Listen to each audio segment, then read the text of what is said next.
Ashama harka fuunee akkam jirtan dhaggeeffattootaa fi hordoftoota Obraa Global Network nageenyi keenya kan jaalalaa idduma jirtanitti isin haa qaqqabu isiniin jecha.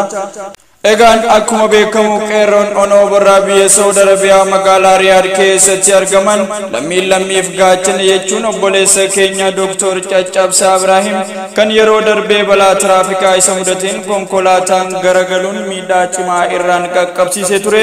Miidhaa kanaanis kaleen isaa lamaan haalaan miidhamuu irraan kan ka'e maallaqni yaalaaf isa barbaachisu baay'ee waan gaafatameef yaala barbaachisu otoo hin argatin dararaa garagaraa keessa kan ture.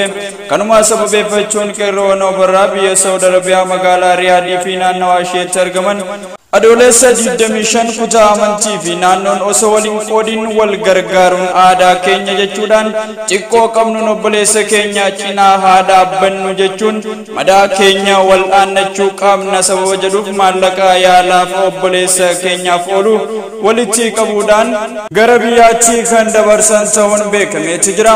Namoonni qindeessummaa gargaarsa kana adda durummaan raawwachaa turanis Amiin Alishoo, Yuusuf Soomanee, Ziyaad Aammee, Farahaan Rawuu fi Farahaan Asliyootaan warroonni maqaa isaanii asiin olitti dhawaman kun amaanaa fudhatan maallaqa isaan harka ga'e gara maatii obboleessa keenya Dr. Caccabsaa Ibrahimitti kan ergan yoo ta'u maallaqni walitti sassaabamee gara biyyaa ergame kunis riyaala Saawudii 7,050 fi akkasumas gara birrii Itoophiyaatti yoo sharafamu qarshii 88,000 fi 100 kan ta'u gumaacha obboleessa keenya Caccabsaa Ibrahimiif akka oolu taasisaniiti jiru.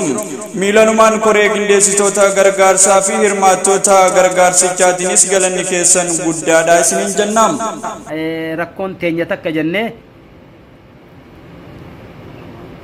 waa'uma qabnu akkasitti ijoolleen haa galatoomtu, ijoolleen laga basuullee qeyroo fi qarreen walitti qabamanii waa xiqqollee taatu hancuftinuu ida'aa galaanaa jedhanii haa xiqqaatu akka fedhallee ta'u gargaarsa obboleessa keenyaa ni tahaa jenneeti maallaqa biyya tanaa 7,000 walitti qabdee ijoolleen laga basuullee maallaqa biyya teenyaatti warra biyya keenyaan taate 85,000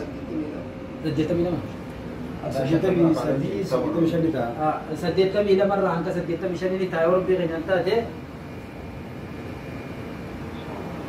akkasitti si gargaarree rabbi uliif eegala malee xumurree warra biyya keenyaan taate rabbi si haa fayyisu dawaa rabbummaan gartee rabbi dawaa si haa hiru nutis waan dandeenyu naan quba kanallee haa taatu jenneeti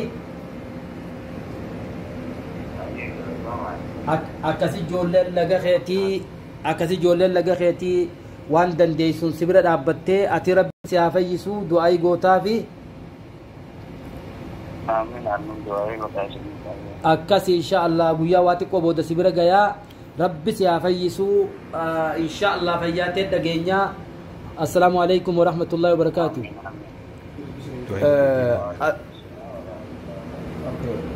السلام عليكم جمسار. كما سيمانتي مالك جولة لك بسون له هندو ولا كبمته بكذا كتي مالك أنا ولا كبني مالك إن شاء الله رافي بروحه ستيسيجا أسرة تدامسا تكاب دوارا بيا غدي جو جوار كاب سيستي وان إلمان بيا غدي دامت جو كاب تسمعون دامت شو نديس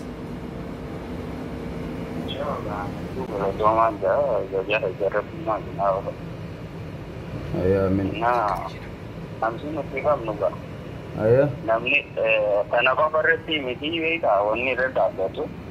Ayah. Untuk sonar temale. Wanni berarti itu cerah.